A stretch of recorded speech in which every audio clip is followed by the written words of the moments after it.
Oke, baik. Bapak Ibu, kita akan melanjutkan sesi yang kedua. Tentunya nggak kalah serunya nih dengan apa yang akan kita bahas di sesi kedua ini, yaitu tentang pengaruh media dan sosmed akan indoktrinasi LGBT. Ya, sesi ini akan dibawakan oleh Ibu Sylvia dari Garing Konseling. Oke, silakan Ibu Sylvia, lanjut. Oke, terima kasih buat waktu dan kesempatannya. Saya izin share screen ya.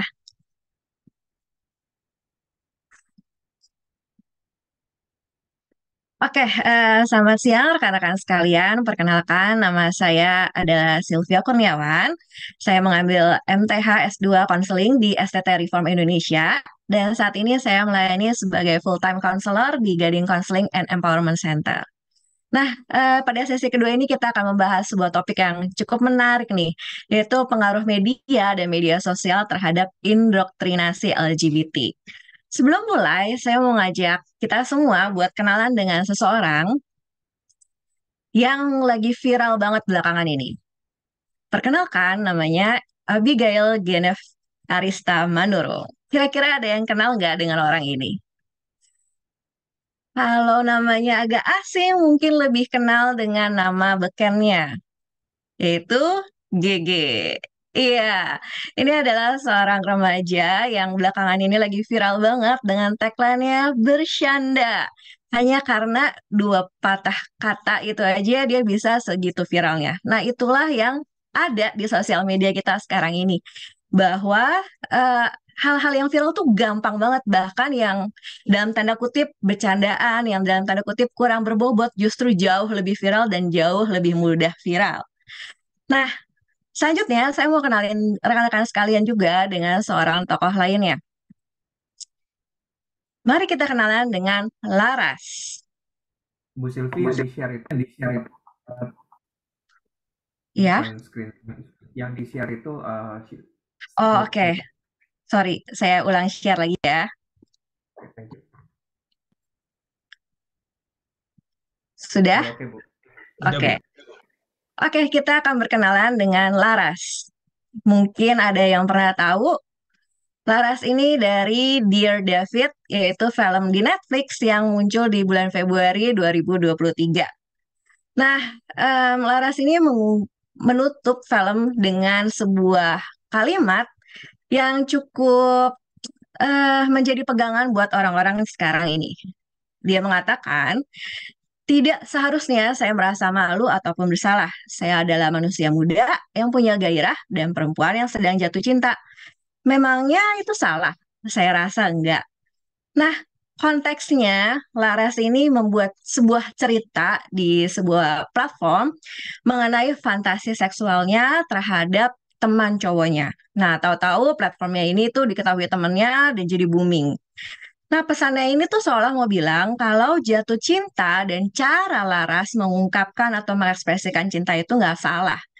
Nah, padahal dengan cara kayak gini, pandangan tentang cinta tentu jadi bergeser. Seolah-olah ya udah mau jatuh cinta aja, nggak perlu disertai dengan tanggung jawab, nggak perlu peduli dengan konsekuensinya.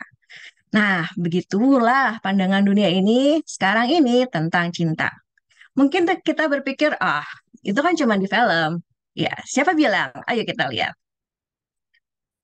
Ini adalah akibat-akibat yang ada di media sosial sekarang ini. Ini salah satu anonymous chat itu juga terkenal di Telegram. Orang-orang tuh bisa mencari siapa aja buat diajak chat dan ngobrol bareng.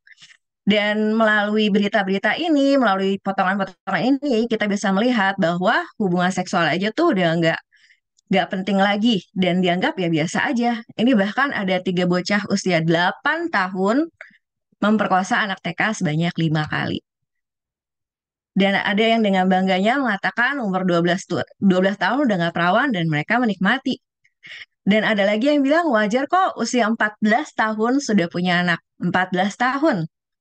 Terus ada yang komen, iya aku juga nikah 14 tahun. 14 tahun nikah, kemudian umur 13 sekarang udah punya anak satu. Itu yang terjadi sekarang ini. Nah, selain itu ada lagi yang bilang ya udah pacaran sama cewek kan dosa, bukan muhrim. Ya udah sama cowok. Kemudian dia pergi ke gay bar. Dan ini baru terjadi di bulan Mei 2023. Waktu itu dekat-dekat Pride Month, dan ternyata banyak orang yang mengadakan demo untuk Indonesia ini membuka kesempatan buat orang-orang dengan LGBT. Dan ini juga sempat ramai. Guru menemukan grup WA LGBT di siswa SD. Ini terjadinya di Riau. Dan ada lagi video gay kids yang dijual lewat Telegram. Pemerannya ada anak Indonesia. Dan pelakunya masih usia 17 tahun dan 21 tahun. Dan tadi juga sempat di-mention oleh Pak Iwan tentang Disney yang sekarang ini mensupport LGBT community.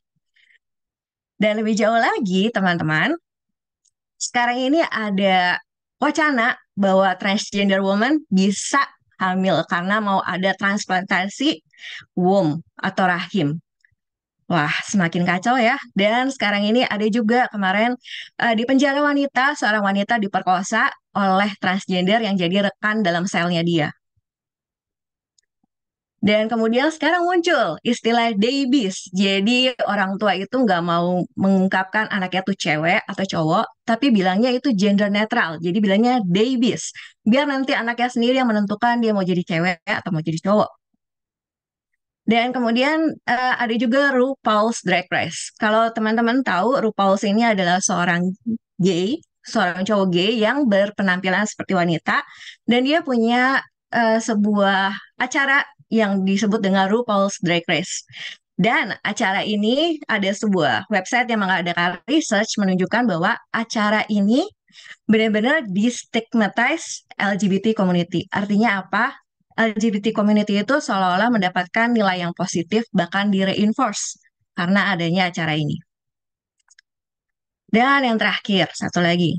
Ada namanya Family Sex Show yang mendorong anak usia 5 tahun untuk mengeksplor sexual pleasure mereka, dan mereka diminta menggambar alat kelamin mereka. Ini baru terjadi di tahun 2022 tahun kemarin. Oke, kemudian saat ini saya mau ngajak teman-teman buat ngelihat sebuah video. Oh, hold on just a minute there, Buster. Dad, I'm supposed to pick up Emily in like 10 minutes. I gotta go. Well, Emily can wait for a little bit, can't she? You got a minute to talk to your old man, don't you? Have a seat.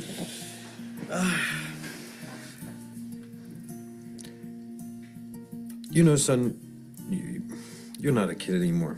Oh, no. I go to health class, Dad. I already know all this stuff. Well, they don't teach you about everything in health class. Okay, Mr. Smarty Pants? So just listen. When boys and girls get a little older, they start getting interested in one another, right? You know, and non-binary people, agendered, intergendered, FTX, gender-fluid people. What? There's more than just boys and girls now, Dad. And they're not girls. They're women. Yeah, okay. Okay, sure. Well, my point is that sex is it's a very important decision. How are you defining sex? Sex is different things to different people. I guess when a penis goes into a vagina. What if there's 2 men or 2 women or more? More? How would you define sex with multiple simultaneous partners? Or what if somebody's undergone genital reconstruction or is intersex? No, but I'm just talking about normal, straight. Normal. Come on, Dad. Okay, here we go. Let me ask you this. Son, are you attracted to women? Yes, but I'm young. Is Emily a woman? Biologically. Okay, you're attracted to women. Emily's a woman. So if you were to have sex with Emily... I wouldn't just have sex with Emily. We'd have to make that decision together. Homecoming's not an excuse to ignore consent. I'm not saying to ignore consent. I never said ignore consent. You and Emily, right, consensually decide to have sex. Vaginal? Yes, vaginal. Just 2 of us. How many people do you want? Yes, just the 2 of you, Colin. And I'm playing the traditional male role. Go to homecoming. You seem like you really wanted to talk about this. No, I don't want to talk about anything. Ever again. So I can go. Please do. Out. Thank you. Don't forget your corsage. Hey, Dad. Yeah. How do I look? You look very handsome, son. That's gender coding, but... Get out of my house! Have fun. Oke, teman-teman, kita baru aja melihat sebuah video di mana kayaknya tuh istilah-istilah makin banyak dan berkembang ya. Nah, kenapa bahasa itu sangat penting? Karena bahasa itu ternyata memberikan power. Dan kata-kata itu bisa membentuk apa yang jadi asumsi kita dan apa yang jadi pemikiran kita. Makanya penggunaan istilah itu pun kita perlu pahami. Nah, kita akan melihat beberapa istilah nih. Contohnya, ada penggunaan seks atau gender yang seringkali digunakan secara interchangeable atau bisa bergantian. Padahal artinya berbeda. Seks itu lebih ke secara biologikal, jenis kelamin kita ketika kita lahir. Jelas, ada male dan female. Ada reproduktif anatomi dan juga ada kromosom. Dan ini akan berpengaruh termasuk bagaimana pria dan wanita merespons secara berbeda dilihat dari sisi neurologis. Sedangkan gender adalah sebuah sense of identity yang didasarkan pada social expectation atau ekspektasi sosial. Dan kemudian ada yang namanya heteroseksual. Heteroseksual itu adalah orang-orang yang mempunyai ketertarikan seksual pada lawan jenis. Kemudian homoseksual, yang merujuk pada tahap awal ketika seseorang sedang dalam tahap lagi merasa stres atau bingung dengan uh, identitas dirinya, dengan sebagian kesadaran bahwa kata-kata yang digunakan, yaitu homoseksual, biasanya punya konotasi negatif dan belum aware akan adanya istilah ketertarikan dengan sesama jenis. Nah, ini juga istilah yang kita sering kali dengar, yaitu gay. Gay itu adalah sebuah polisemi. Polisemi itu artinya sebuah kata yang mengandung banyak makna. Nah, gay sendiri sebenarnya juga bisa mempunyai banyak arti. Contohnya, gay itu bisa diartikan juga sebagai joyful, carefree, atau bisa juga kalau dijadikan adjektif sebagai gay man, atau yang tadi gay bar, atau bahkan sebagai pejoratif atau ejekan atau ledekan. Jadi bisa aja orang tuh menggunakan kalimat, ih itu gay banget. Nah, itu dari kata gay. Kemudian ada lagi yang namanya sexual identity. Sexual identity ini sebenarnya self-identify, berdasarkan bagaimana seseorang merasa atau dia merasa tuh tertarik kepada apa atau siapa. Dan ini LGBT yang kita seringkali menggunakan. Ini adalah singkatan yang digunakan untuk menunjukkan sebuah komunitas yang menganjurkan penerimaan terhadap semua jenis orientasi seksual dan juga identitas gender. Nah, ini adalah yang kita pengen pakai, yaitu same-sex attraction atau ketertarikan dengan sesama jenis. Ini merupakan keinginan emosional terhadap seseorang dengan jenis kelamin yang sama. Dan mungkin kita juga sering dengar dengan istilah ini, yaitu gender dysphoria. Ini adalah sebuah kondisi di mana seseorang merasakan ketidaknyamanan atau merasakan distress karena adanya ketidaksesuaian antara jenis kelamin secara biologis dengan identitas gender mereka. Nah, ini juga intersex condition. Ini adalah sebuah kondisi medis yang langka di mana seorang anak bisa lahir dengan organ genitalia yang ambigu akibat gangguan hormon. Dan kita mengatakannya bukan intersex person, tapi person with intersex condition. Dan yang terakhir yaitu non-heterosexuality adalah istilah yang digunakan untuk merujuk kepada semua bentuk orientasi seksual yang tidak termasuk dalam heteroseksualitas. Nah, sampai sejauh ini semoga nggak pusing ya sama istilah-istilah ini. Nah, setelah kita tahu berbagai istilah tadi, ya selanjutnya apa? Selanjutnya kita bakal lihat sebenarnya apa sih yang terjadi di media dan media sosial terkait LGBT. Nah, apakah kita mengenali sosok ini? Iya, ini adalah Ragil yang diundang ke podcastnya Deddy Corbuzier pada bulan Mei tahun 2022 lalu. Teman-teman tahukah kalau misalkan fenomena tentang LGBT ini udah bukan lagi yang kayak Ragil begitu diundang podcast rasanya heboh? Nah, kita akan berkenalan dengan Dylan Mulvaney. Dylan Mulvaney ini siapa? Dylan Mulvaney ini adalah seorang TikToker yang mendokumentasikan perjalanannya selama setahun ketika dia bertransisi dari seorang pria menjadi wanita. Jadi dia bikin di TikToknya setiap hari, day one, perubahan dia, day two, day three, dan seterusnya selama setahun. Dan saat ini TikToknya udah mempunyai pengikut lebih dari 10,6 juta. followers. Dengan total likes-nya sampai 481,1 dan view-nya 1 miliar,395. Itu betapa berpengaruhnya si Dylan ini. Dan bahkan di TikTok's Discover List, dia termasuk 50 content creator yang membuat global impact. Bahkan Dylan Mulvaney juga memenangkan Streamy Award for Breakout Creator di tahun 2023 ini. Dan estimated creator fund itu adalah jumlah dana yang dia dapatkan sebagai content creator di TikTok sekitar $27.909 US dollar sampai $55.819 US dollar. Apalagi yang hebat dari si Dylan ini? Dylan pernah diajak untuk bertemu dengan Presiden Biden. Apa yang diobrolin di sana, dia menyampaikan bahwa menurut dia orang-orang dengan kekuasaan dan otoritas merancang undang-undang dan peraturan yang dengan sengaja merugikan transgender, terutama buat anak-anak transgender. Contohnya, mengecualikan orang-orang transgender untuk berpartisipasi dalam olahraga atau mendapatkan perawatan kesehatan yang layak.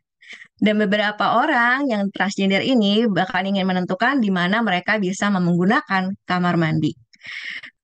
Nah, inilah yang terjadi dan di akhir percakapan itu ternyata Biden menyetujui apa yang disampaikan oleh Dylan dan menurut dia nggak seharusnya orang-orang transgender ini merasa kesulitan.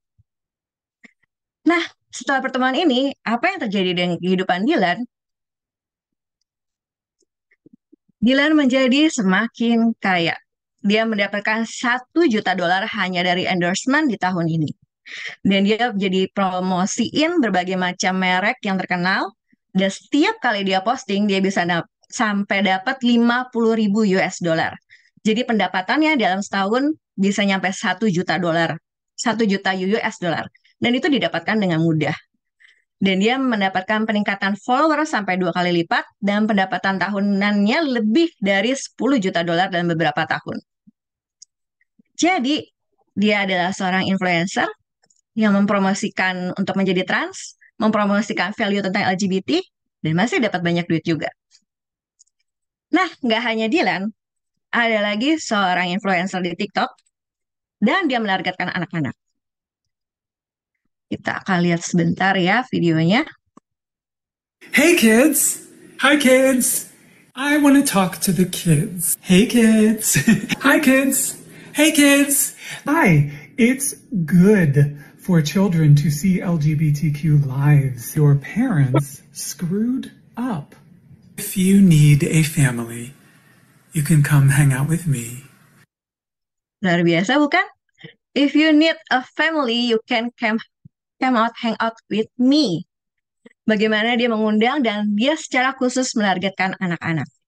Bayangkan kalau ajakan ini didengar oleh mereka yang keluarganya berantakan atau mereka yang sedang bergumul dengan identitasnya, mereka yang nggak punya support system yang sehat, mereka yang sedang dalam masa usia mempertanyakan jati diri, apa yang bakal terjadi?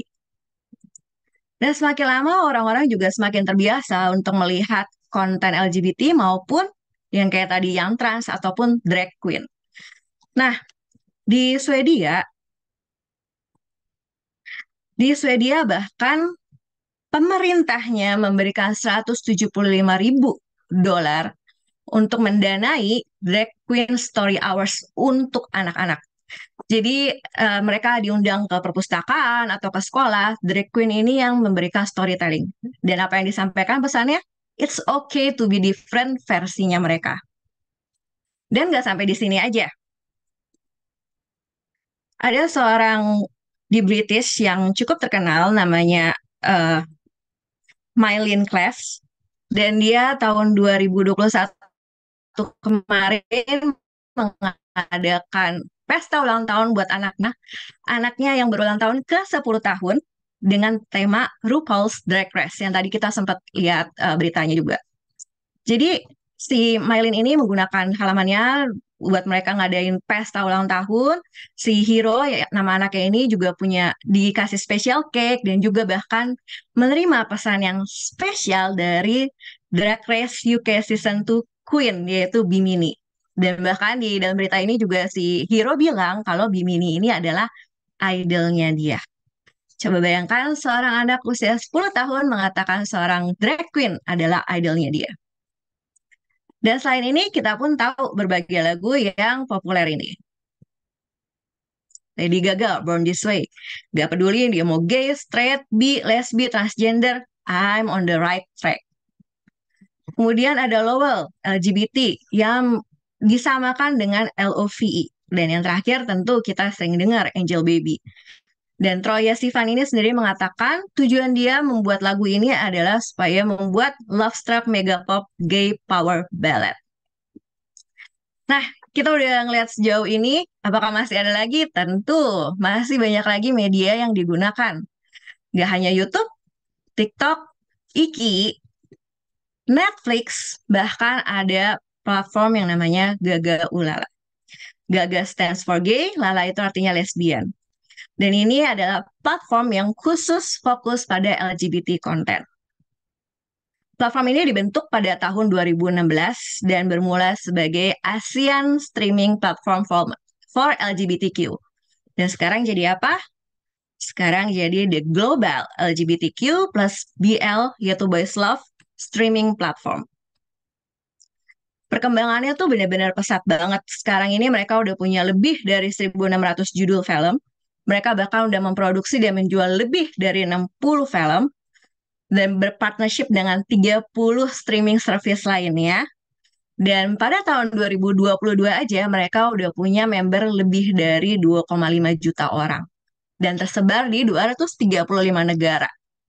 Dan di tahun 2022 sendiri, peningkatannya sampai 96% dalam pendaftaran.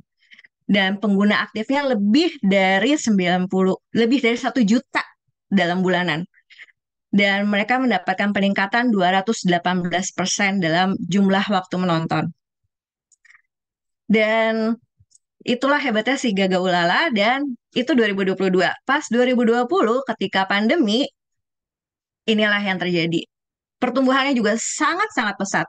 Membernya bertambah sampai 212%, subscribernya sampai 234%, watching time-nya bertambah 60%, traffic-nya sampai 105%, first time subscribernya bahkan bertambah sampai 80%.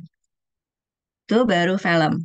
Ada apa lagi di dalam media ataupun media sosial yang memberikan indoktrinasi tentang LGBT? Masih ada lagi Hisman. Nggak hanya season 1, tapi berlangsung sampai season 2. Hisman ini apa? Hisman ini adalah sebuah variety show dari Korea Selatan tentang dating antara cowok dengan cowok. Selain itu, di Thailand juga ada drama BL atau Boys Love. Nah, apakah berarti sampai di sini cuma film doang? Tentu saja tidak. Masih ada lagi. Jadi di Thailand itu dari drama Boys Love tersebut, para pemainnya itu yang jadi pemain utamanya dibikinin konser, fan meeting, dan juga masih dibikinin merchandise seperti photobook, PC yang seperti biasa dikoleksi oleh anak-anak yang suka mengikuti K-pop. Dan ini konser yang global, artinya nggak cuma di negara Thailand doang, tapi juga ke negara-negara lain. Dan bahkan punya berbagai merchandise seperti kaos, light stick, selimut, folder, photocard, postcard, photobook, dan macam-macam. Dan gak hanya di sini doang, pemeran-pemeran drama ini juga di-ship atau dipuja sebagai pasangan di real life-nya juga. Jadi nggak cuma di dalam dramanya, tapi di real life-nya juga. Dan tentu saja ini jadi kesempatan buat agensi mereka meraih keuntungan lebih banyak lagi. Nah, jadi mereka ini udah dijadikan sama seperti idol K-pop. Dan hal-hal kayak gini, walaupun kita pikir ya, nggak viral, kayaknya nggak pernah dengar. Tapi sebenarnya ini tuh rame banget. Dan bahkan tuh ada komunitas-komunitasnya, ada support grupnya buat mereka yang sama-sama menyukai pasangan boys love yang sama. Dan ada channelnya untuk drama-drama Thai ataupun Chinese yang boys love di Telegram maupun aplikasi lainnya. Nah, kira-kira apakah masih ada lagi? Masih. Masih ada lagi animasi tentang LGBT. Saya bahkan tahu tentang animasi ini dari klien saya, anak SD kelas 5 di Australia dia tinggalnya, dan dia kasih tahu kalau teman-teman kelasnya semua pada nonton film ini. Dan dia stres banget karena dia nggak suka, dia tahu pemeran utama dari film ini adalah lesbi. Sedangkan teman-temannya semua nonton film ini, dan kalau dia nggak nonton, dia bakal dijauhin sama teman-temannya. Dan itu bikin dia stres sampai nangis. Nah, setelah animasi, ada apa lagi? Ini adalah game PC tentang Pride Run. Tentu kita udah tahu ya arahnya kemana. Udah lagu, segala macam, film, movie, animasi, game, masih ada lagi. Ini adalah aplikasi dating khusus buat lesbi dan juga gay. Mereka yang punya ketertarikan dengan sesama jenis. Nah, sampai sini kayaknya udah banyak banget ya media dan media sosial yang sebenarnya mengindoktrinasi kita dengan konten-konten LGBT. Kayaknya udah kali ya? Enggak, masih ada lagi teman-teman. Tentu tahu ya, ini lambang apa? Ini lambang Twitter. Selain Twitter, ini lambang Wattpad, dan juga ini Archive of Our Own. 3 platform ini digunakan untuk apa? Digunakan untuk membuat alternate universe, yaitu sebuah cerita yang jadi imajinasi sang penulisnya tentang pasangan-pasangan ini. Nah, tadi kita sempat lihat pasangan dari drama Thailand yang dibikinin merchandise segala macam. Nah, itu juga dibikinin cerita lagi. Jadi kayak cerita lanjutan dari dramanya, ataupun cerita baru dengan 2 orang ini sebagai tokoh utamanya, dan tentu saja genrenya adalah boys love, romance. Dan ini dapat ditemukan di 3 aplikasi tadi.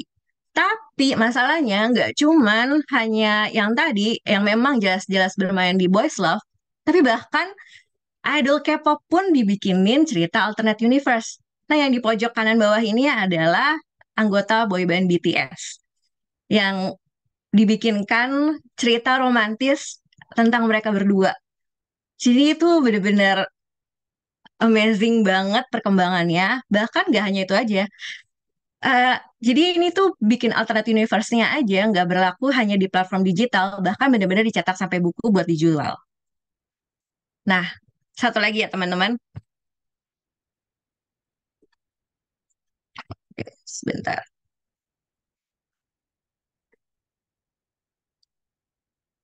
Welkom bij Gewoon Bloot. In Gewoon Bloot gaan volwassen mensen geheel uit de kleren, zodat wij er wat van kunnen leren. Deze kinderen uit groep 7 en 8 mogen aan hen alles vragen over hun blote lichaam. En vandaag hebben we als gasten transgenders. Het gaat echt om het gevoel wat je van binnen hebt. Ja, en dat gevoel, dat kan je gewoon hebben, maar daar kan je ook iets mee doen. Zoals ik ook een operatie heb gedaan. Maar je kan ook transgender zijn en geen operaties ondergaan. Zie heb ik wel wat in mijn broek, maar ik heb nog steeds een vulva. En daar voel ik me niet prettig bij. En vandaar dat ik dan poseer in mijn boxer met mijn pekker erin. Vaginaplastie. En wat betekent dat? Dat je dus zeg maar van het mannelijke geslacht, je laat het dus ombouwen naar het vrouwelijk geslacht. Op het eerste moment denk je, huh? En op het tweede moment denk je, oh, het is eigenlijk best normaal. Het is eigenlijk gewoon heel normaal. Dus het is niet alleen per se alleen man en vrouw. Daartussen zit gewoon ontzettend veel. Nadat je een operatie hebt gehad. Anne-Chris, hoe voelde dat? Ken je het woord euforisch?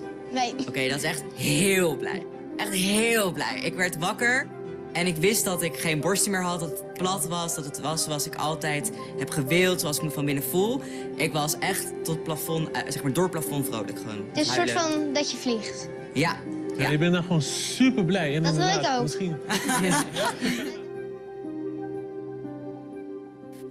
Oke, mungkin agak bingung dengan bahasanya. Ini adalah reality show di Belanda. Apa yang sedang mereka lakukan? Mereka mengundang beberapa anak usia 10 sampai 12 tahun. Buat apa? Mereka datang buat melihat yang tadi, para transgender. Dan para transgender itu ditampilkan secara naked atau telanjang, dan anak-anak itu boleh melihat dan mengajukan pertanyaan. Dan setelah di interview ke mereka, tadi salah satu anak itu kan bilang, ya awalnya iya, jijik gitu, geli, apaan sih itu. Tapi lama-lama mereka menganggap itu hal yang biasa. Bayangkan betapa mengerikannya LGBT movement itu. Salah satu trans itu tadi pas ditanya, gimana rasanya setelah kamu operasi kayak gini? Wah, rasanya senang banget, relief banget, lega banget, bahagia banget. Dan itu adalah pesan yang disampaikan ke anak-anak ini, bahwa nggak hanya ada pria dan wanita, tapi ada banyak hal-hal lainnya. Nah, jadi teman-teman sejauh ini kita ngelihat gimana berbagai media dan media sosial sangat aktif dalam menyebarkan perilaku LGBT. Apa sih yang sebenarnya sedang terjadi? Yang sebenarnya sedang terjadi adalah sebuah hidden agenda. Melalui apa? Melalui intense exposure. Kayak tadi kita ngelihat benar-benar hampir berbagai media, banyak banget jenis media maupun media sosial yang digunakan untuk memberikan konten-konten mengenai LGBT. Dan itu terus-menerus ada. Kemudian menjadi apa? Desensitization. Artinya apa? Yang tadinya mungkin buat kita, geli, apa sih itu, nggak jelas, itu, aduh, nggak banget deh. Karena itu diekspos terus-menerus, kita sama-sama menganggap, oh, biasa ya. Dan itu membuat sensitivitas kita, kepekaan kita, ataupun yang tadinya jadi standarnya kita, lama-lama jadi sama seperti apa yang disampaikan oleh apa yang diekspos ke kita. Dan berakhirnya apa? Berakhirnya dengan normalization. Jadi dianggap sebagai hal yang normal. Dan ini tuh tadi sempat disebutkan juga sama Pak Iwan tentang filter bubble effect. Tapi masalahnya guys, teman-teman, gak hanya tentang kita yang cari konten, bahkan ketika kita nggak nyari konten pun, hal ini bisa tetap membuat kita terpapar. Contohnya gimana? Ada seorang influencer atau selebgram di Instagram yang sehari-harinya daily-nya itu memang share-nya tuh lifestyle-nya dia, makanan, endorsement, dan lain-lain. Bener-bener gak ada hubungannya sama dunia LGBT ini. Enggak. Tapi ketika pandemi, berubah. Kenapa berubah? Karena dia nonton salah satu drama Thai tentang boys love, dan sejak itu dia mulai memberikan konten-konten tersebut di platform Instagramnya dia. Jadi yang tadinya kita follow dia karena dia menunjukkan lifestyle dia, ada hal-hal menarik yang bisa dilihat, kemudian dia mulai membagikan hal-hal mengenai itu tadi drama boys love tersebut. Dan itu diekspos terus-menerus, dia menceritakan bagaimana kebahagiaannya bisa nge-ship pasangan boys love tersebut. Dia membagikan kebahagiaannya bagaimana fangirling itu membuat dia less stress. Jadi bahkan walaupun kita nggak ngikutin konten-konten LGBT secara khusus, kadang-kadang bisa ada hal-hal seperti ini yang membuat kita terekspos. Nah, tadi kan kita mengatakan bahwa ini dinormalisasi. Sebenarnya apa yang dinormalisasi, apa yang dijadikan biasa? Teman-teman, ini adalah berbagai tindakan penyimpangan seksual. Kalau ditanya, ada nggak sih orang yang bangga atau berani mengucapkan ke dunia ini bahwa dia punya ketertarikan seksual terhadap elderly atau orang tua, atau punya ketertarikan seksual terhadap mayat, atau bahkan terhadap binatang? Ada nggak sih mereka yang meminta kesamaan hak karena mempunyai ketertarikan seksual ini? Enggak. Karena sebenarnya apa yang sedang disampaikan oleh LGBT movement itu adalah ketertarikan sesama jenis yang merupakan sexual deviation ataupun penyimpangan, tapi diselewengkan menjadi tentang apa? Tentang human rights. Jadi apakah benar? Tentu saja tidak. Karena ini adalah tentang tindakan penyimpangan seksual. Jadi LGBT movement ini bukan tentang human rights, tapi menormalisasi tindakan penyimpangan seksual. Nah, ini merupakan kalimat yang sangat menarik yang saya temukan di laporan LGBT Nasional Indonesia yang terbit di tahun 2014. Di laporan tersebut dibilang, diperlukan pelatihan buat aktivis LGBT mengenai urusan media dan juga pelatihan bagi pekerja media mengenai permasalahan LGBT, disertai dengan pendekatan lebih strategis untuk hubungan media. Dan teknologi dan informasi dan komunikasi digunakan oleh individu maupun organisasi LGBT untuk menyebarkan informasi dan mengembangkan serta menampilkan materi budaya meskipun mereka menghadapi beberapa masalah, ada pemblokiran situs web dan lain-lain atas desakan pemerintah. Tapi mereka menekankan media menunjukkan potensi untuk mendorong pengembangan komunitas LGBT. Jadi ini udah jelas banget agenda dari mereka dengan menggunakan media untuk membuat LGBT movement ini tuh semakin mengindoktrinasi, semakin meluas, semakin berkembang. Nah, buat yang ini kita lihat sekilas, ini adalah jumlah pemakai internet di Indonesia. 99,51% itu menggunakan internet lewat smartphone-nya. 80% mengecek HP dalam waktu 15 menit setelah bangun tidur. Dan 83,25% menggunakan internet untuk mengakses media sosial. Dan berdasarkan konten yang sering diakses, video online menempati urutan paling pertama. Dan data selanjutnya ini kita juga mau lihat sekilas aja. Ini adalah umur dan juga pendidikan dan juga jangka waktu yang digunakan ketika menggunakan internet. Jadi anak-anak yang berusia 13 sampai 18 tahun, 98,2% udah menggunakan internet. Bagi yang berusia 19 sampai 34 tahun, 97,17% menggunakan internet. Dan dua jenjang usia ini adalah yang paling tinggi. Dengan lama pemakaian internet, sebanyak 63,74% tuh menggunakan internet selama 1 sampai 5 jam. Dan waktu yang dihabiskan untuk bersosial media paling nggak 1 sampai 2 jam. Dan 25,14% itu 2 sampai 3 jam.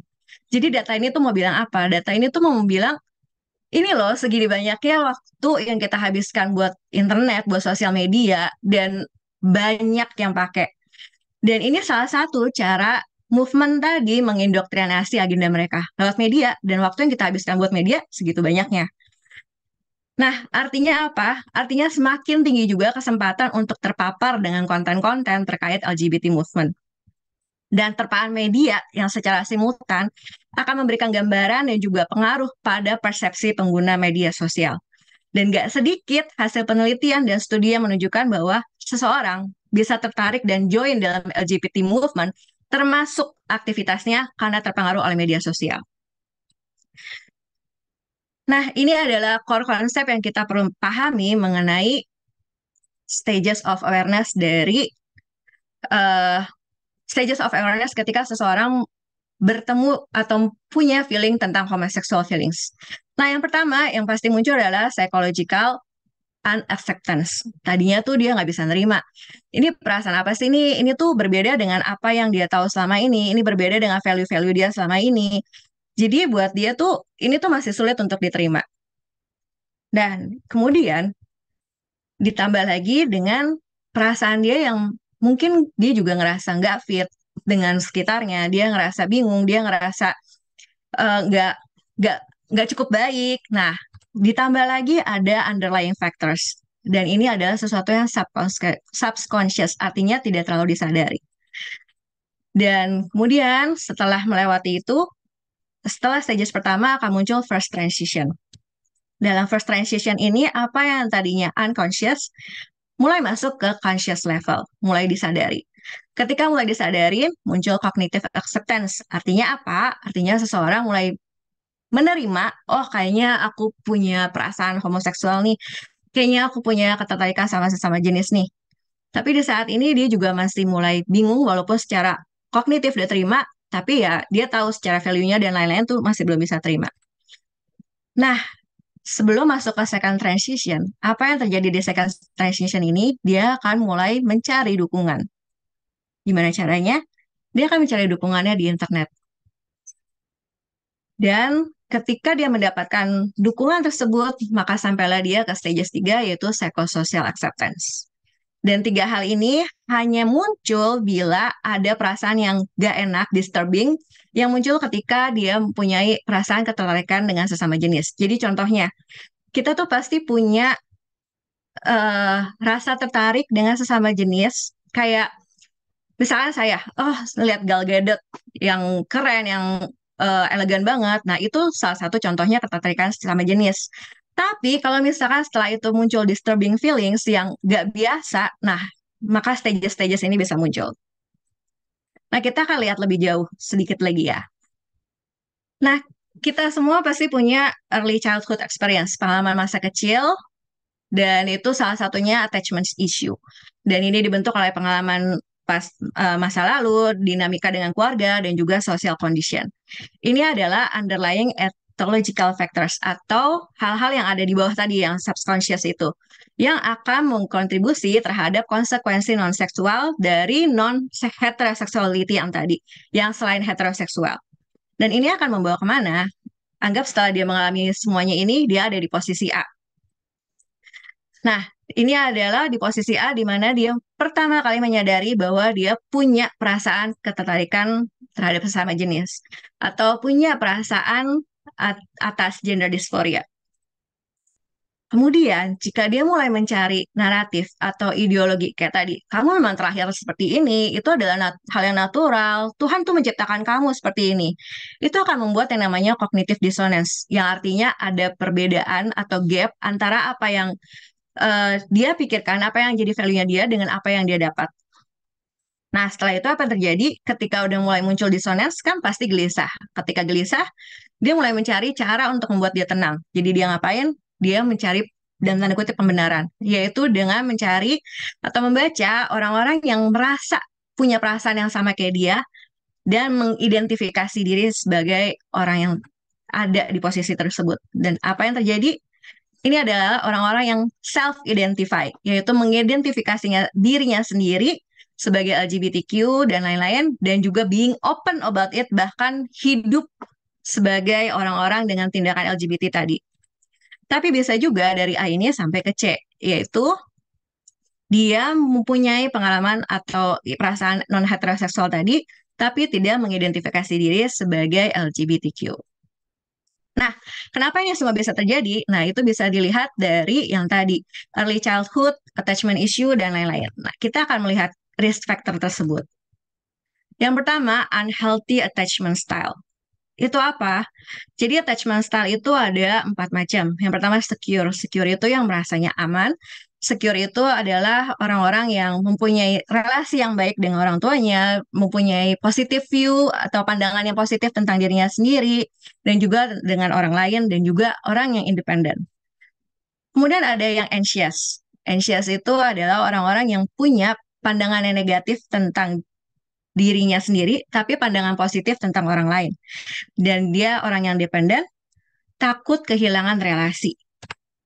Kemudian ada lagi avoidant. Avoidant itu punya positive view tentang diri sendiri, tapi negative view tentang orang lain. Akhirnya dia menjadi independen dan menjadi mengandalkan orang lain. Dan yang terakhir adalah disorganized. Nah, disorganized ini negative view tentang orang lain, juga negative view tentang diri sendiri. Angka persentase ini apa?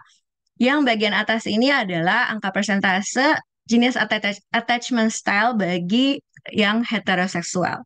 Buat yang non-heteroseksual, 60%-nya ada di anxious attachment style. Dan masalahnya, apa yang menjadi attachment style caregiver utama kita atau figur signifikan utama kita, bisa orang tua atau pengasuh ketika kita bertumbuh, itu pasti akan mempengaruhi bagaimana si anak ini nanti akan mengembangkan attachment style dia terhadap lingkungannya. Bahkan ini bisa terjadi tanpa disadari oleh siapapun. Nah, akibat dari attachment style ini bisa ngaruh kemana? Bisa berpengaruh ke brain development. Ibu Sylvia, mohon maaf, waktunya 5 menit lagi ya. Ya, oke. Ini udah mau habis kok, tenang. Oke, jadi ke brain development. The brain development ini ada yang namanya instinctive brain yang ketika kita lahir tuh udah ada. Kemudian ada emotional brain yang muncul ketika dan mulai terbentuk ketika berusia 5, dan ini adalah parental instinct, emotion, dan juga relationship. Dan yang terakhir adalah thinking brain yang ternyata baru mulai matang di usia 25. Ini adalah munculnya logika dan juga pemikiran-pemikiran abstrak. Nah, pertanyaannya, mana yang paling terefek dalam case non-heterosexuality? Tadi kita lihat tentang instinct brain kan. Instinct brain ini juga ada di hewan. Jadi, buat hewan itu tindakan homoseksual adalah sesuatu yang dilakukan tanpa perlu berpikir. Dan buat kawanan dia, kalau misalkan jantan ketemu jantan, itu bukan hal yang aneh. Karena ya itu insting natural. Nah, kalau misalkan dalam kasus yang tadi non-heterosexuality, apakah itu insting, emosional, atau thinking? Jawabannya ke emotional brain. Ini yang sebenarnya sangat terpengaruh ketika seseorang mulai memiliki atau berhadapan dengan kasus non-heteroseksual.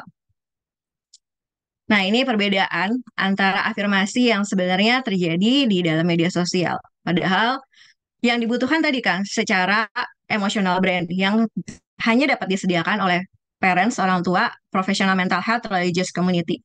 Sedangkan apa yang dilakukan oleh lawyers dan politician, mereka ke thinking brain. Nah, yang kedua contributing factors. Ini tuh ada banyak, tapi ini sayangnya waktunya tidak akan cukup. Nah, jadi sebenarnya ada banyak faktor lagi yang bisa berkontribusi terhadap ketertarikan dengan sesama jenis. Dan yang terakhir, tadi kita tentu udah lihat tentang media dan sosial media. Apa yang bisa dilakukan oleh media dan sosial media? Ada yang namanya social learning, yaitu individu bisa mempelajari perilaku dan sikap termasuk terkait dengan orientasi seksual melalui pengamatan dan juga reinforcement. Dan juga internet dan media memberikan paparan terhadap konten seksual yang eksplisit, itu juga bisa membentuk keinginan dan preferensi seksual seseorang. Dan yang terakhir, tentu saja situs porno. Ini bahkan bisa mempengaruhi pemahaman remaja tentang orientasi seksual dan perilaku seksual. Dan yang perlu diingat, kita tidak melawan atau menantang individunya, tapi justru adalah LGBT naratif, ideologi, movement, dan aktivisme. Jadi bukan tentang orangnya, tapi tentang behavior-nya. Nah, sejauh ini yang bisa saya sampaikan mengenai pengaruh media sosial dan media dalam indoktrinasi LGBT. Terima kasih. Baik, terima kasih banyak Ibu Sylvia untuk pemaparannya. Ya, saya percaya Bapak Ibu semakin melihat, wow, luar biasa ya dampak media ini. Bahkan tadi Pastor Christo menyampaikan, ini bukan agenda tersembunyi lagi, agenda benar-benar terang-terangan gitu ya. Terang-terangan untuk memaksakan kita harus menerima LGBT itu sebagai bagian dalam kehidupan kita, dan kita harus ya bersedia berdampingan meskipun orang-orang itu melakukan seperti yang mereka lakukan saat ini. Baik, kita akan masuk kepada Q&A. Ada pertanyaan-pertanyaan yang sudah masuk. Silakan yang masih mau bertanya untuk Pak Iwan atau Ibu Sylvia, silakan, masih dibuka kesempatan untuk Bapak Ibu menuliskannya di kolom chat yang ditujukan kepada host Q&A. Oke, pertanyaan pertama. Gen Z dan generasi Alpha sangat lekat dengan sosial media. Apa yang bisa dilakukan oleh orang tua pembimbing untuk menolong generasi muda untuk tidak terkena dampak toksik dari sosmed ini, ya, sebagai konselor mungkin Ibu Sylvia, ya, ini tepat untuk Ibu Sylvia. Bagaimana nih kita menghadapi isu ini? Oke, terima kasih buat pertanyaannya. Buat anak-anak remaja ataupun Gen Z, komunitas itu jadi hal yang sangat penting dan signifikan dalam masa pertumbuhannya mereka. Jadi jawabannya itu yang perlu diperhatikan adalah bagaimana mereka punya komunitas yang sehat dan terutama hubungan dan relasi yang sehat dengan orang tuanya. Kalau orang tuanya tadi bisa bangun secure attachment atau attachment yang aman buat anaknya, mereka tuh akan lebih terbuka dengan orang tuanya. Jadi kalau misalkan mereka mau tahu tentang LGBT atau tentang sexual education bahkan, mereka akan merasa aman untuk bertanya ke orang tuanya, mereka akan merasa aman untuk berdiskusi dengan orang tuanya, dan nggak mencari dari internet karena mereka takut tanya ke orang tuanya, atau takut dimarahin, atau takut dihakimin. Justru mereka akan terbuka dengan orang tuanya, sehingga itu justru jadi momen di mana orang tuanya bisa nggak hanya building relationship, tapi juga memberikan edukasi yang tepat dan sehat ke anak-anak. Dari Pak Iwan mungkin sebagai penggiat pelayanan di medsos, apa nih? Ya, sebenarnya kalau sosmed ini kan membatasi sosmed itu susah sih. Hampir bilang nggak bisa. Yang bisa kita lakukan ya, yang pertama memberi pondasi yang positif kepada anak-anak kita. Saya pun pribadi juga mempunyai anak Gen Z dan Alpha. Mereka punya sisi teologisnya masing-masing, berbeda dengan saya yang Gen X gitu. Benar seperti yang tadi Bu Sylvia sampaikan bahwa komunikasi, hubungan, relasi antara orang tua dengan anak juga penting di sini. Kalau kita berbicara secara anak kandung kita ya. Selama kita sendiri memposisikan diri sebagai seorang hakim yang cuma menunggu dia melakukan kesalahan dan kita menghukum dia, ya akhirnya anak kita akan tidak bisa berkoneksi dengan baik, dengan intim dengan kita. Tapi kalau kita memposisikan diri sebagai sahabat buat mereka tidak akan takut dan tidak akan sungkan untuk ibaratnya berkomunikasi untuk hal apapun, termasuk hal-hal yang sifatnya private dan ibaratnya sesuatu yang berhubungan dengan seksual. Itu yang paling penting yang bisa kita berikan kepada anak kita sebagai bekal. Dan komunitas juga penting sekali. Jadi ibaratnya, cuma kalau kadang anak-anak sendiri juga kita menemukan komunitas yang tepat juga kan agak susah gitu.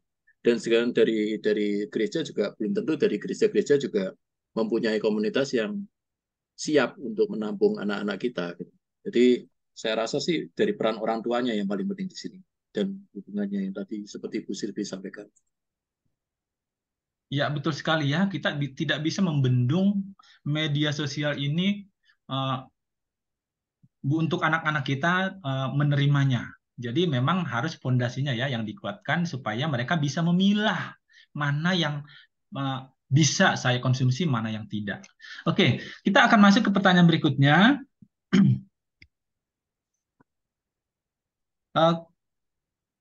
Kenapa ya anak-anak muda sekarang banyak yang cita-citanya jadi YouTubers atau selebgram? Apakah ini efek dari pengaruh sosmed yang membuat halusinasi para generasi muda kita? Silakan.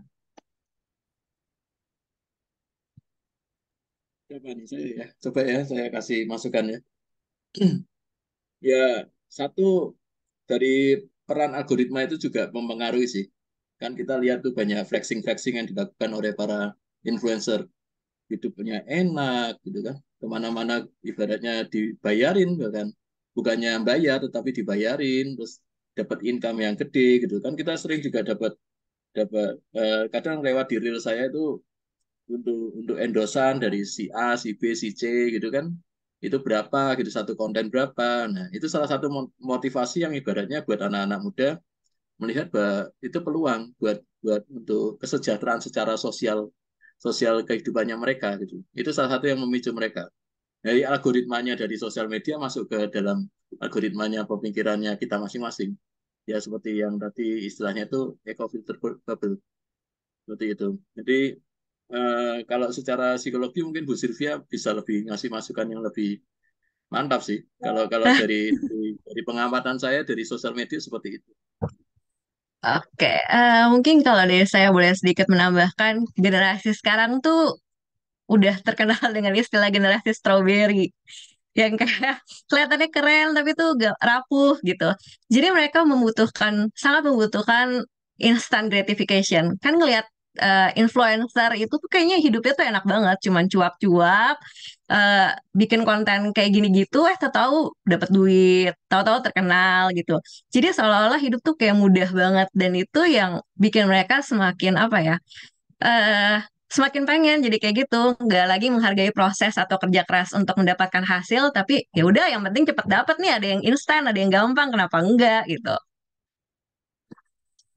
Ya, tambahin juga kalau misalkan kebetulan circle-nya mereka itu ada yang mendukung untuk adanya ini ya, untuk ke arah narsistik, ke celebrity syndrome. Jadi akhirnya akan makin mendorong untuk anak-anak muda Gen Z milenial itu ke arah ke tadi itu berusaha menjadi influencer atau menjadi sesuatu yang dianggap keren, beken, terkenal gitu dibanding orang lain.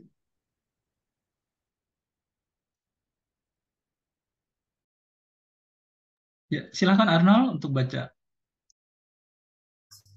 Ya, kita lanjut pertanyaan yang berikutnya. Apa aja tips-tips yang simpel dan praktikal untuk para orang tua atau orang dewasa sekarang ini untuk melindungi anak-anak untuk menghindari paparan paham LGBT ini? Silakan untuk Ibu Sylvia. Oke, terima kasih buat pertanyaannya. Tips yang simpel ya. Kasusnya kompleks, tipsnya kayaknya nggak mungkin simpel sih, Pak. Karena buat menjaga anak-anak ini tetap dalam jalurnya, itu butuh kerjasama berbagai pihak. Nggak hanya orang tuanya, tapi juga lingkungannya, pertemanannya, bahkan sekolah. Bahkan kalau bisa tuh sampai pemerintah. Karena butuh namanya pendekatan sistematis atau systemic approach yang menjangkau semua aspek dalam kehidupan anak tersebut. Jadi kalau misalkan tips yang simpel buat orang tua, mungkin bisa dimulai dengan ini dimulai. Jadi bukan cuma satu doang langkahnya. Dimulai dengan membangun yang tadi, secure attachment dengan anak. Keterbukaan, intimasi, komunikasi dengan anak tuh bener-bener penting banget, terutama di zaman sekarang ini. Jangan sampai anak-anak menghabiskan lebih banyak waktu di layar daripada bersama dengan orang tuanya. Jadi kalau misalkan dia menghabiskan lebih banyak waktu di layar, tentu aja lebih banyak terekspos dengan konten-konten itu. Kalau lebih banyak menghabiskan waktu dengan keluarga, ya itu yang akhirnya akan terbangun relasi dengan keluarganya gitu. Jadi tipsnya nggak simpel, jelas sangat sulit dilakukan. Jadi ya selamat berjuang.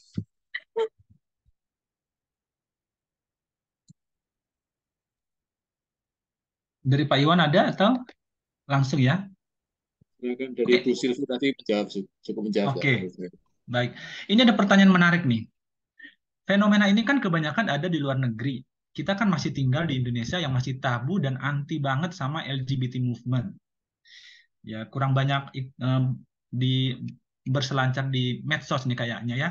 Bahwa di medsos Indonesia itu udah luar biasa loh yang bertanya ini ya.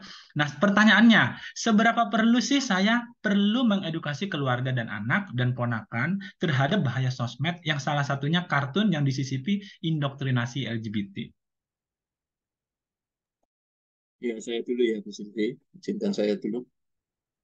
Kalau dari pengamatan kami di sosial media, pergerakan mereka tuh sudah masif sekali loh. Jadi seperti pendapatnya Bro Kristo, jadi sudah bukannya hidden agenda, tapi ini sudah propaganda. Jadi kalau propaganda itu sifatnya sudah masif, sudah belak-belakan, dengan berbagai macam berusaha untuk seperti kesannya membuka mata supaya mereka diterima keberadaannya di Indonesia ini. Nah, kebetulan saja secara culture dan secara holistik di Indonesia ini masih cukup kuat dan masih tetap kontekstual gitu. Jadi ya masih tertahan dengan kondisinya itu. Tapi kalau sudah mulai kita berani untuk terbuka sedikit aja ngasih celah ya, akhirnya mau nggak mau dari mereka akan masuk melalui celah yang kita buka itu tadi. Nah, seperti itu sih kalau dari pengamatan. Jadi kalau ibaratnya penting atau enggak, sangat penting sekali. Ya dengan cara apa ya? Kita pun sebagai orang tua atau sebagai yang lebih dewasa kepada anak-anak yang lebih muda, kita bisa aware ke mereka. Dan jangan salah loh, kondisinya anak-anak Gen Z, milenial ini itu punya pendapat belum tentu hal-hal seperti LGBT dan lain-lain itu berdosa. Itu kebanyakan mereka beranggapan bahwa karena banyak mereka terima dari Netflix dan lain-lain contohnya, itu hal-hal seperti LGBT dan lain-lain itu haknya setiap orang, kebebasannya mereka. Bukan sesuatu yang kita tidak perlu kepoin gitu. Jadi ngapain kita ngurusin gitu kalau kesannya gitu. Ada yang berpendapat seperti itu. Jadi kita sebagai orang tua ya perlu ngasih toksik yang positif juga ke anak-anak kita atau anak-anak yang lebih muda. Itu sih. Kalau di saya, pertama menjawab dulu seberapa perlu, sangat sangat sangat sangat sangat sangat sangat perlu. Yang kedua, memang tadi fenomenanya terlihat seolah-olah di luar tuh lebih banyak. Karena memang di luar kan lebih berani untuk mengungkapkan hal-hal tersebut. Jadi beritanya juga lebih gampang naik. Dan selanjutnya, kenapa itu penting juga? Karena arus globalisasi itu nggak bisa kita hentikan. Jadi yang ada di barat itu pasti akan nyampe ke kita. Dan yang ketiga, sebenarnya fenomena LGBT di Indonesia itu ya tadi karena pengaruh nilai budaya dan agama mungkin ya, jadi nggak terlalu terekspos. Tapi sebenarnya tuh udah sangat banyak. Beberapa bulan lalu saya baru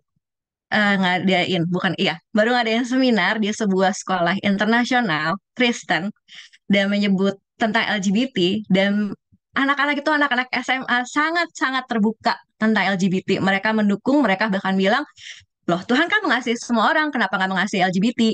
Dan ada yang secara open di seminar tersebut bilang kalau dia itu lesbi. Jadi ini tuh nggak jauh dari kita. Dan kayak tadi saya sempat mention tentang drama Boys Love di Thailand, di Indonesia itu fanbase-nya gede. Bahkan beberapa kali mereka ngadain konser tuh di Jakarta. Dan itu banyak yang datang. Jadi sebenarnya nggak terlalu terekspos aja, bukan nggak ada, bukan gerakannya itu nggak semasif yang di luar, tapi kitanya yang mungkin nggak terlalu ngelihat. Jadi ya itu jawaban dari saya. Iya. Oke, jadi seperti fenomena gunung es ya. kelihatannya kecil di atas, tapi di bawah ternyata udah banyak sekali ya. Dan kita kalau lihat di medsos ada banyak sekali orang-orang yang sangat terbuka dengan hubungan-hubungan mereka, eh, membagikan apa kegiatan mereka dengan pasangan sejenisnya dan lain sebagainya. Nah, ini ada pertanyaan lagi. Eh, untuk Ibu Sylvia, apa tindakan yang seharusnya dilakukan ketika kita menyadari bahwa kita memiliki ketertarikan sesama jenis, namun di saat yang bersamaan kita belum dapat menerima kenyataan tersebut?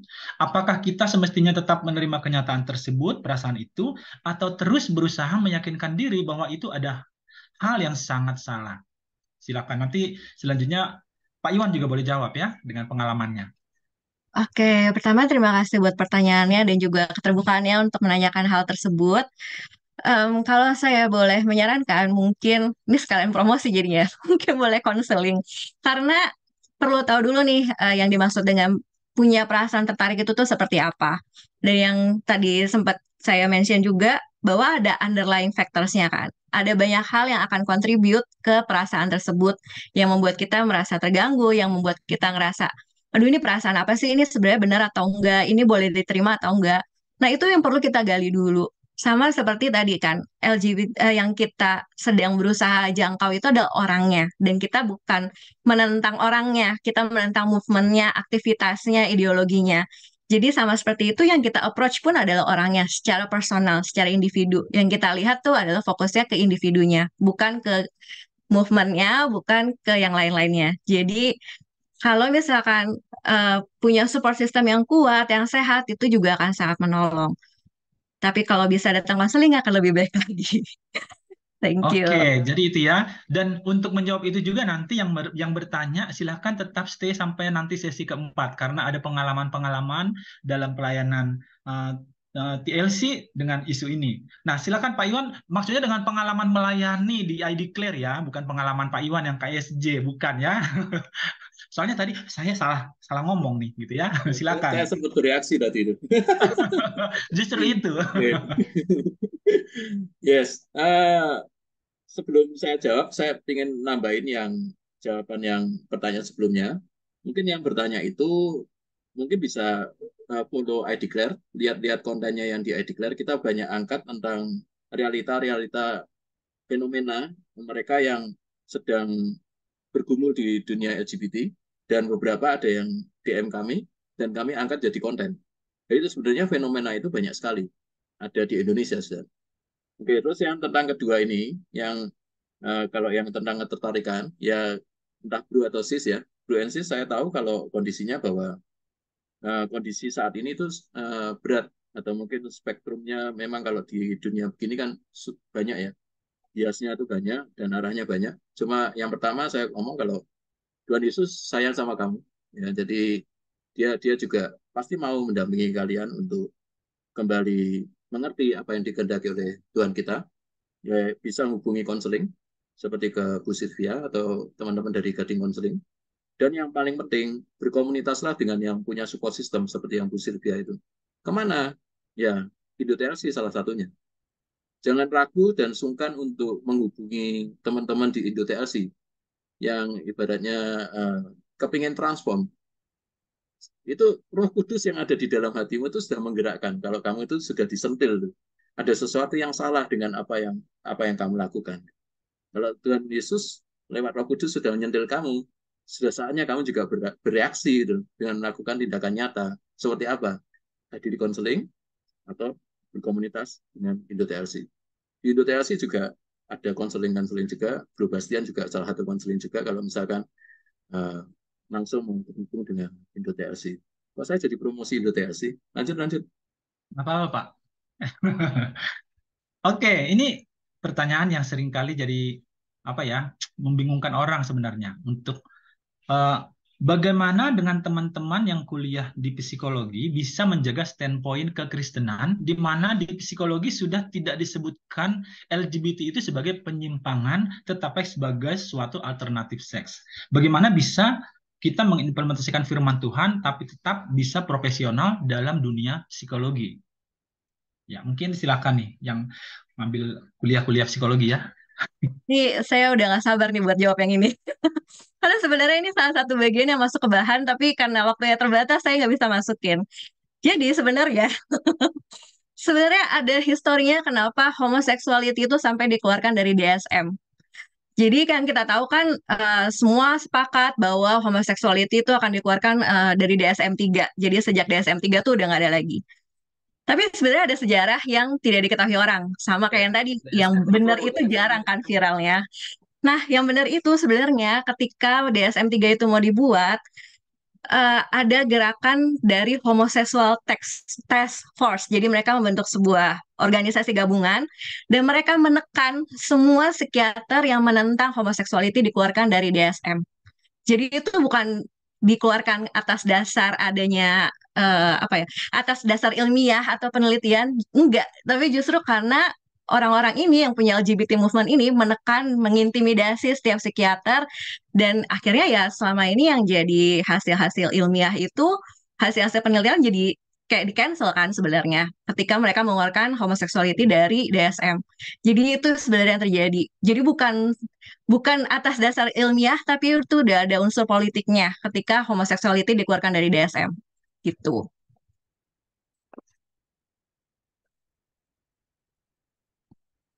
Pak Iwan mau menambahkan? Oke, ini pertanyaannya banyak sekali, waktunya tinggal 5 menit ya, Bapak Ibu. Ah,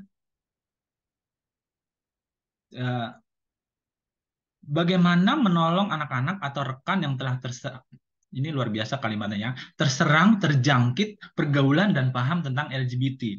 Ini berkaitan juga ada pertanyaan yang mirip, yang dia ada teman sekolahnya juga mengalami bergumul KSJ, bagaimana dia menolong. Nah, ini mungkin Bapak Ibu bisa memberikan masukan, mungkin sama dengan yang tadi ya. Silakan. Oh, siapa dulu? Ibu Oke. aja udah buka. Mungkin dilihat dulu yang dimaksud dengan anak-anaknya itu di usia berapa. Jadi mesti tahu juga karena perkembangan usia tiap anak itu punya kebutuhan yang berbeda. Maka kita perlu ngelihat mereka lagi ada tahap di perkembangan psikososial yang mana dan membutuhkan apa.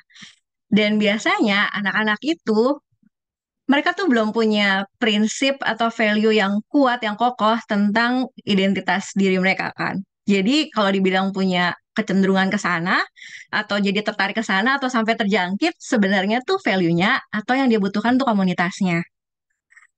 Ini ada kasus nyata klien yang saya tangani, anak SMP. Dia ketahuan sama gurunya, punya ketertarikan sesama jenis, cewek dengan cewek, dan dipanggil sama guru BK-nya, tapi sayangnya guru BK-nya kurang bijak karena jadi nyebarin ke guru-guru lain. Nah, si dua anak ini akhirnya dibawa ke konseling, dan ternyata mereka tuh punya background keluarga yang sulit. Yang satu ayahnya abusive, sampai si anak ini tuh sering banget self-harm.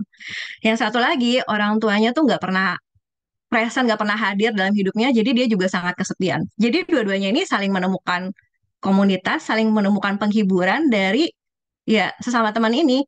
Tapi setelah akhirnya mereka konseling, melewati proses, kemudian juga punya komunitas yang sehat, yang kuat, ya itu udah nggak ada lagi ketertarikannya itu, gitu. Jadi balik lagi, mesti ngeliat konteksnya, ngeliat usianya, kebutuhannya, dan latar belakangnya tuh apa, keluarganya seperti apa. Jadi ada banyak hal yang mesti dilihat dan ditelusuri. Oke. Ada Pak Iwan ada mau menambahkan? Ada, Ya. keren jawabannya. Oke, satu lagi ya, mungkin masih bisa nih untuk satu lagi. Ini ada pertanyaan, tapi dia kasih pendahuluan dulu. Serem sekali agenda LGBT ini. Saya jujur baru tahu tentang aktor-aktor BL yang hubungannya dimonetize. Yang saya lihat konsumen BL ini bukan cuma cowok, tetapi juga cewek-cewek. Begitu juga di dunia K-pop, banyak banget fans cewek yang suka dengan interaksi sesama idola cowok, bromance, sehingga makin terbuka pasar untuk diuangkan. Bagaimana Kak Sylvia dan Kak Iwan melihat ini? Karena ternyata yang tertarik dengan konten yang menunjukkan SSE juga dari opposite sex. Seperti itu, silakan. Ya, ini untuk BL sama bromance ini menarik sih. Edikla pernah menemuin beberapa yang konseling ke kami di DM, baik dari ada yang cowok maupun cewek ya. Mereka itu sebenarnya straight, nggak ada KSJ. Bahkan kami kami sendiri juga untuk menangani hal ini kan juga tidak semahir teman-teman di Indo-TLC ya, untuk KSJ dan lain-lain. Nah, kami arahkan untuk ke Indo-TLC, mereka tersinggung. Mereka menyatakan bahwa mereka itu jijik dengan orang-orang yang KSJ gitu. Nah, pertanyaan kami sempat bertanya, tapi kok kamu suka dengan bromance, dengan boys love gitu seperti itu. Kenapa kok bisa? Ya karena romantis. Itu something yang menurut saya itu paradoks gitu ya. Jadi mereka suka yang romance yang ibaratnya sesama jenis, tapi mereka menyatakan diri bahwa mereka straight dan cenderung jijik gitu dengan KSJ. Nah, itu sesuatu yang unik. Kalau secara psikologi ya, secara mindset mereka melihat menikmati sesuatu yang awalnya mungkin coba-coba, incip-incip gitu, terus dari temannya berkomunitas, akhirnya menjadi sesuatu yang disukai oleh mereka. Nah, kalau misalkan mereka mau terlepas, salah satunya ya itu tadi, balik lagi, mempunyai komunitas yang positif. Kalau tidak mau dikoneksikan dengan yang Indo-TLC, kami waktu itu koneksikan mereka dengan komunitas-komunitas rohani yang memang terkoneksi dengan ID Claire, seperti itu yang kami lakukan di prakteknya. Nggak tahu kalau dari secara konselor seperti apa dari Ibu Sylvia? Oke, kalau dari saya justru lebih berpikirnya apa yang bikin mereka nyari konten-konten itu, apa yang memuaskan mereka dari konten-konten itu. Terus kalau misalkan mereka emang benar straight, kenapa jadi merasa tersinggung atau jadi kesel ketika mesti diarahkan ke Indo-TLC? Dan mungkin mereka masih bilang, iya straight, nggak apa-apa, orang saya tetap suka lawan jenis kok. Tapi itu akan membuat tadi desensitization. Jadi LGBT ataupun BL itu jadi hal yang normal buat mereka dan itu kan akan membuat mereka jadi terbuka lagi terhadap LGBT movement. Dianggapnya ya udah nggak apa-apa itu romantis kok. Ya kan nggak gitu kan. Jadi mereka justru tanpa sadar konsepnya, value-nya tuh sedang berubah dan digeser, digiring oleh media-media ini. Ya, oke, terima kasih. Bahkan banyak juga yang menggunakan ayat Alkitab ya untuk membenarkan bromance-bromancean ini ya. Kisah Daud dan Jonathan salah satunya seringkali dipakai oleh orang-orang yang mau pembenaran untuk kisah cinta-cinta mereka itu. Oke, nah waktunya sudah habis ya. Pastinya sangat menarik ya di akhir-akhir ya. Tapi daripada asam lambung naik ya, nanti tekanan darah menurun. Kita perlu istirahat, kita perlu makan.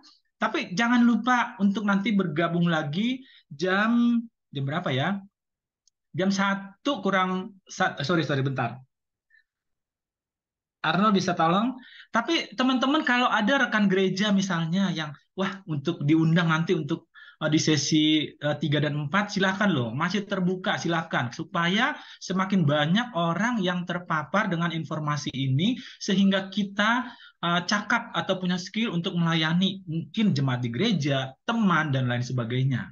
Ya, jadi jangan sungkan, kasih aja linknya. Yang penting itu benar-benar ya, jangan disebar di media sosial ya. Nanti yang datang siapa-siapa kita nggak tahu ya. Tapi benar-benar ke rekan gereja misalnya yang menurut Bapak Ibu perlu untuk ikut di sesi 3 atau 4 ini nanti. Nggak apa-apa. Oke, nah 12.55 kita akan masuk lagi ke Zoom. Bisa tetap stay, tapi nanti kita akan mulai lagi tepat jam 12.55 untuk sesi ketiga. Oke, baik. Terima kasih untuk Ibu Sylvia, Pak Iwan, untuk semua yang sudah disampaikan. Terima kasih juga untuk Bapak Ibu, pertanyaan-pertanyaan sangat luar biasa. Mohon maaf jika ada pertanyaan yang tidak sempat disampaikan atau dijawab. Ya, tapi nanti kalau memang ada waktu bisa dijawab lagi atau di kesempatan lain. Baik, ya di sesi 3 masih ada pertanyaan nanti. Oke. Baik, terima kasih. Selamat makan siang. Tuhan Yesus memberkati.